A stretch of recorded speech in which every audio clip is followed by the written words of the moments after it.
सी plus plus programming series में आज हम देखने वाले हैं union in C plus plus को, जिसमें हम देखेंगे कि यूनियन क्या होता है। अगर हमारे पास स्ट्रक्चर का कंसेप्ट मौजूद है तो हम यूनियन को क्यों यूज़ करते हैं। इसी के साथ साथ हम देखेंगे यूनियन एंड स्ट्रक्चर का कंपैरिजन। एट द एंड हम देखेंगे एक एग्जांपल प्रोग्राम यूनियन को समझने के लिए। और अगर आपने मेरी C plus plus programming series से रिलेटेड प्रीवियस वीडियोज़ को नहीं देखा तो प्लेलिस्ट का लिंक आपको डिस्क्रिप्शन के अंदर मिल जाएगा, आप चेकआउट कर सकते हैं। अस्सलाम वालेकुम friends, welcome to technical Amar. So first of all हम ये देख लेते हैं कि यूनियन एंड स्ट्रक्चर के दरमियान में क्या डिफरेंस है। अगर हमारे पास स्ट्रक्चर का कंसेप्ट मौजूद है तो हम यूनियन को क्यों यूज़ करते हैं। मैं क्या करता हूँ, एक सिनेरियो की मदद से आपको समझाता हूँ। फॉर एग्ज़ाम्पल, अगर आप अपने अब्बू को कहते हैं कि मुझे बाहर ले चलें और मैंने क्या करना है, बाहर से बिरयानी खानी है।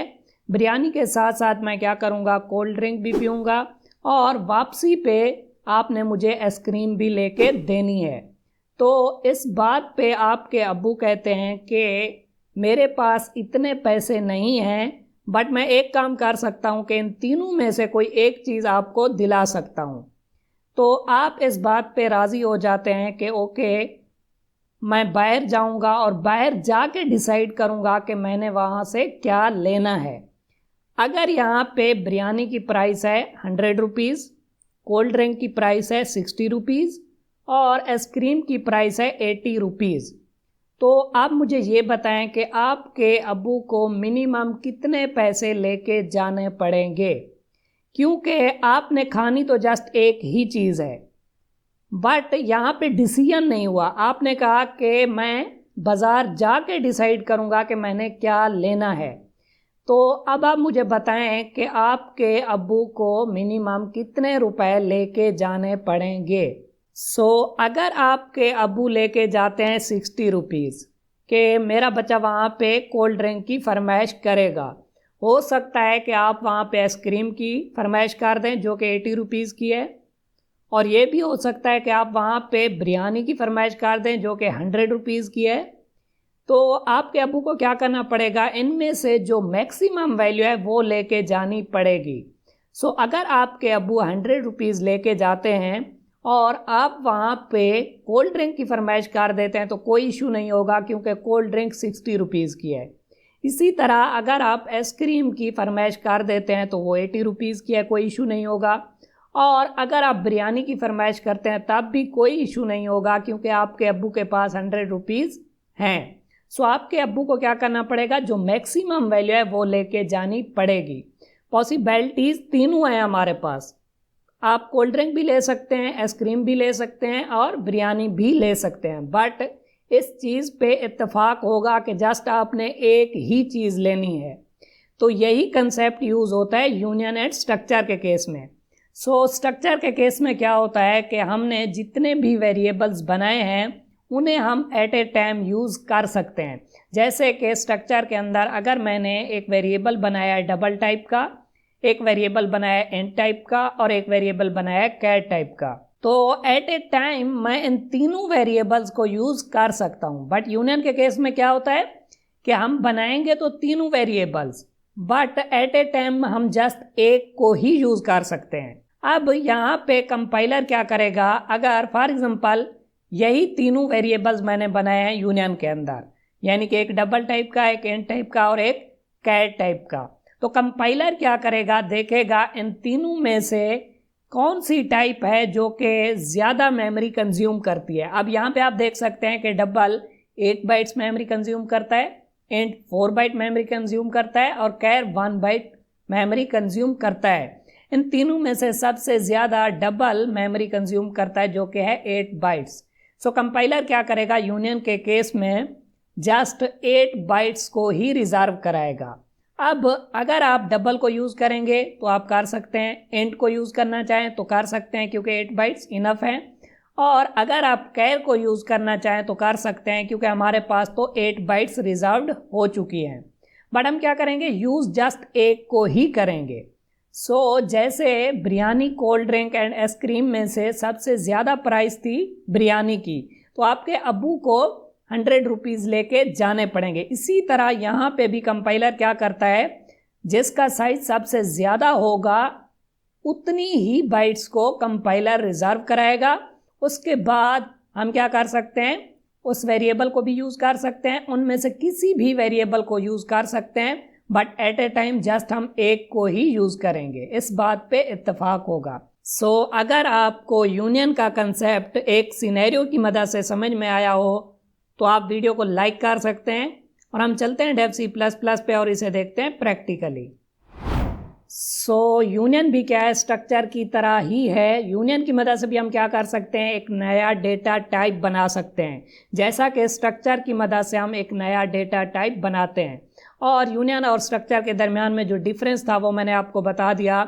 सो अगर आपने मेरी स्ट्रक्चर से रिलेटेड वीडियो को नहीं देखा, जिसके अंदर मैंने स्ट्रक्चर को काफ़ी डिटेल में समझाया हुआ है, तो उस वीडियो का लिंक आपको डिस्क्रिप्शन के अंदर मिल जाएगा, आप चेकआउट कर सकते हैं। सो मैं आपको रिकमेंड करूंगा कि आप उस वीडियो को ज़रूर चेकआउट करें, क्योंकि उसके अंदर मैंने काफ़ी डिटेल में समझाया हुआ है कि हम एक नया डेटा टाइप किस तरह से बना सकते हैं, उसे हम एरेज के साथ किस तरह से यूज़ कर सकते हैं, उस डेटा टाइप को हम फंक्शंस के साथ किस तरह से यूज़ कर सकते हैं। सो उस वीडियो को आप ज़रूर चेकआउट करें। सो स्ट्रक्चर वाले टॉपिक में मैंने आपको बताया था कि नया डेटा टाइप बनाने के लिए हम क्या करते हैं, यहाँ पे लिखते हैं स्ट्रक्ट, और उसके बाद हम क्या करते हैं, यहाँ पे डेटा टाइप का नेम रखते हैं अपनी मर्जी से। आप डेटा टाइप का नाम कुछ भी रख सकते हैं। सो यहाँ पे क्योंकि हम स्ट्रक्चर नहीं बनाने वाले, यूनियन बनाने वाले हैं, तो हम क्या करेंगे, यहाँ पे लिखेंगे यूनियन एज ए कीवर्ड। उसके बाद हम क्या करेंगे, यहाँ पे डेटा टाइप का नेम लिखेंगे। आप यहाँ पे डेटा टाइप का नेम कुछ भी रख सकते हैं। मैं क्या करता हूँ, यहाँ पे डेटा टाइप का नेम रखता हूँ यू। उसके बाद आपने क्या करना होगा, यहाँ पे उसके मेंबर वेरिएबल्स बनाने होंगे। तो यहाँ पे मैं क्या करता हूँ कि एक वेरिएबल बनाता हूँ इंट टाइप का x, और एक वेरिएबल यहाँ पे मैं बनाता हूँ डबल टाइप का y, और यहाँ पे एक वेरिएबल बनाता हूँ कैर टाइप का z। और यहाँ पे आपने क्या करना होता है, सेमीकोलन लाजमी लगाना होता है। तो इस तरह हमने क्या किया, एक नया डेटा टाइप बना लिया। बट इसकी मदद से क्या होगा, मेमोरी कंज्यूम नहीं होगी, क्योंकि हमने जस्ट डेटा टाइप बनाया, उसका वेरिएबल नहीं बनाया। जब हम इस डेटा टाइप का वेरिएबल बनाएंगे तो मेमोरी कंज्यूम होगी। सो जैसे हम नॉर्मल वेरिएबल बनाते हैं, फॉर एग्जांपल मैंने इंट टाइप का वेरिएबल बनाना है, तो मैं क्या करूँगा, यहाँ पे लिखूँगा डेटा टाइप इंट। उसके बाद मैं क्या करूँगा, यहाँ पे लिखूँगा वेरिएबल का नेम। इसी तरह हम क्या कर सकते हैं, यहाँ पे अपने डेटा टाइप को यूज़ कर सकते हैं जो कि हमने खुद बनाया है। तो यहाँ पे हमारे पास डेटा टाइप का नेम क्या है, यू। तो मैं क्या करता हूँ, यहाँ पे लिखता हूँ कैपिटल यू, तो ये होगा हमारा डेटा टाइप, और यहाँ पे हम वेरिएबल का नेम लिखेंगे। तो मैं क्या करता हूँ, यहाँ पे वेरिएबल का नेम रखता हूँ स्मॉल यू।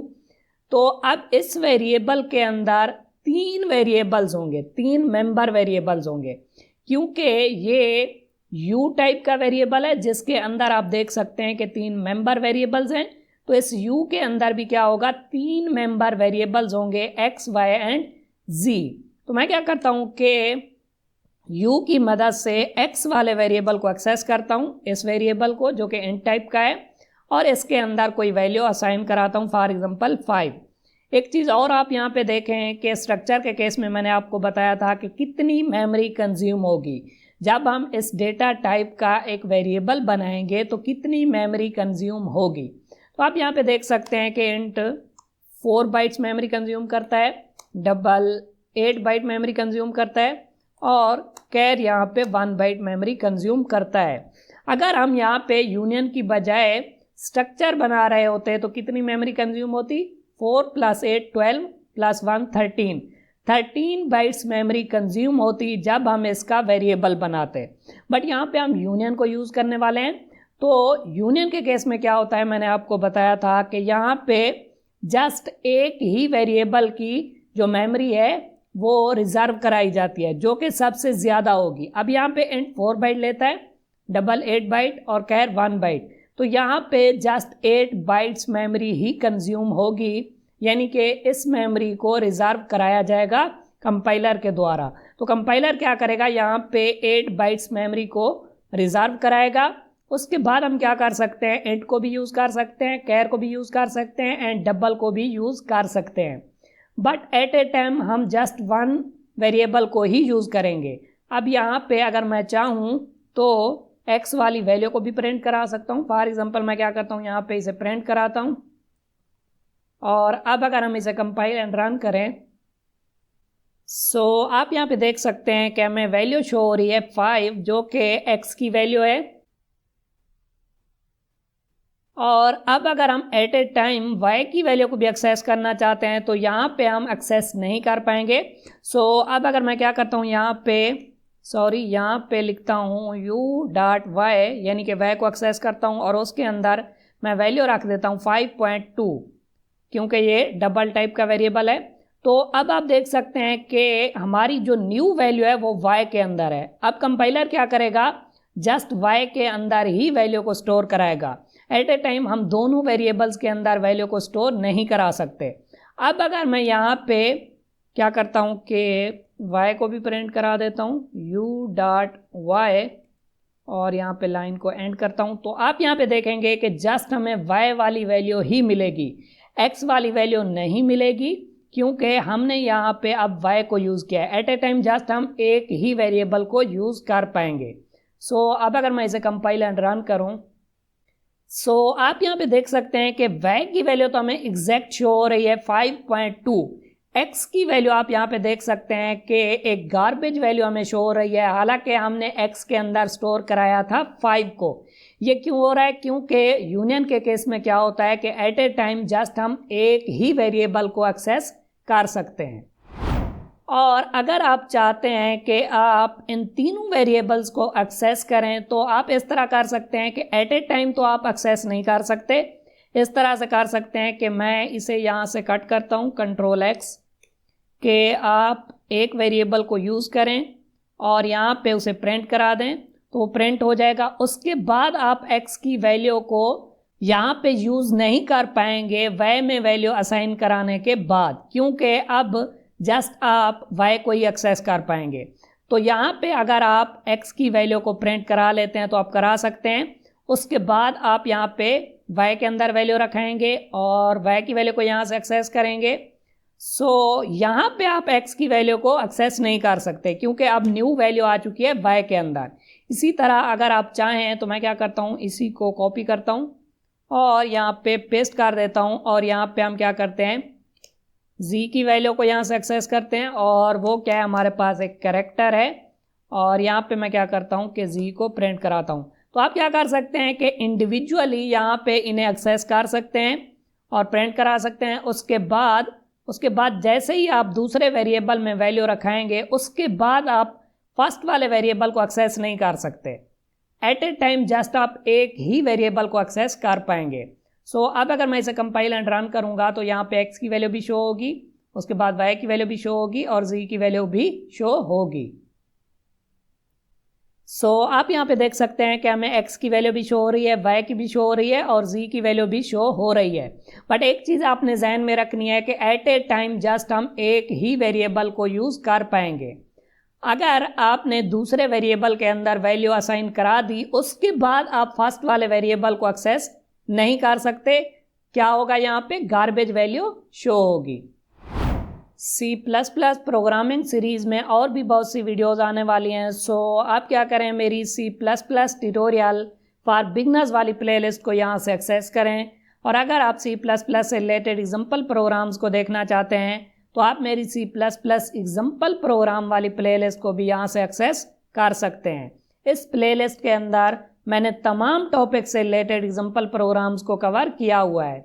इन दोनों प्लेलिस्ट का लिंक आपको डिस्क्रिप्शन के अंदर भी मिल जाएगा और आई बटन के अंदर भी मिल जाएगा। वीडियो अच्छी लगी हो तो वीडियो को लाइक करें और चैनल को सब्सक्राइब करें। Thank you.